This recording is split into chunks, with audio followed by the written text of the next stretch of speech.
Okay, so you kept your cool, followed your realtor's guidance, and your offer has been accepted. All is good so far, but the journey's not over. Now come all the steps that the home actually becomes yours. The first thing your agent's going to do is open up title and escrow. Because so much of this step is done behind the scenes, it might seem pretty mysterious. It's actually pretty straightforward.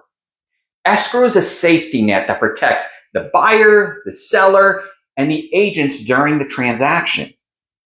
They're like Switzerland. They don't represent the buyer, the seller, or the agents. They're a neutral third party that makes sure that everything and everyone agreed to in the contract actually happens the way it's supposed to. The escrow officer starts by checking the home's title for any issues.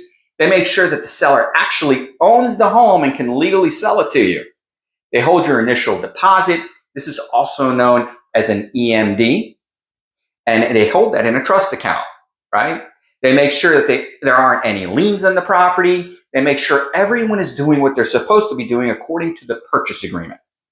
As you get closer to owning your home, the escrow officer coordinates with your lender to prepare closing documents, making sure all the financial figures are accurate and all the terms of the sale are reflected correctly for both the buyer and the seller.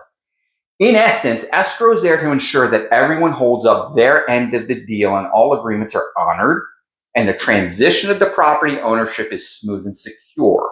It's a critical step to the home buying process to ensure that when you get those keys, the home is rightfully and legally yours.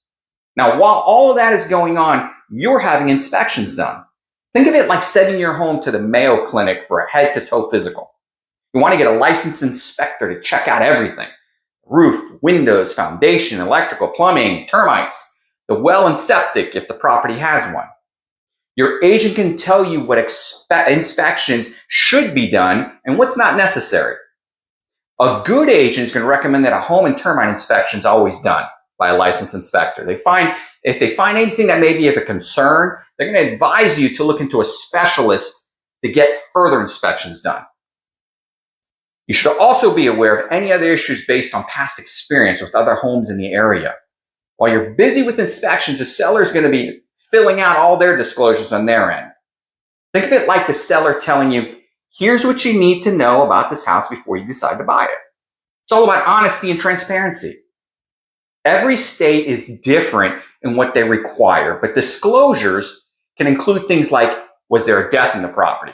Previous repairs and renovations, neighborhood nuisances, heavy traffic, loud noises, whether there's a train track nearby or airplanes that fly overhead.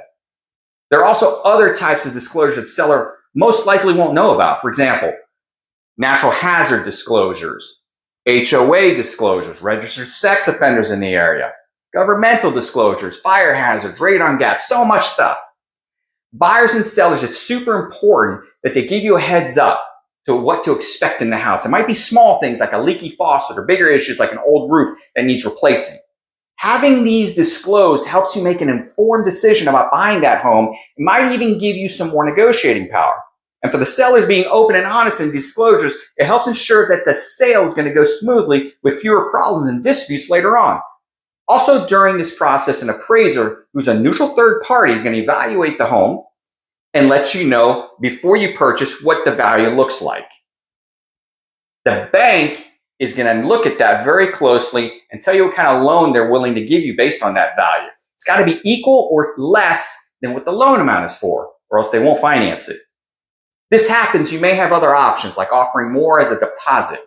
This is something your loan officer and your agent can advise you on. By the way, during this period, your loan officer may ask you for more information if you've already given them quite a bit. They may ask for employment verification, letters of explaining your cash deposit and where the money came from, your additional information on tax returns. Don't get irritated. It's going to make sure the lender gives a final approval and gets all of your funds into escrow and that you actually do become the owner of that home. So there you have it. I hope this information helps. Talk to you soon. Thanks so much.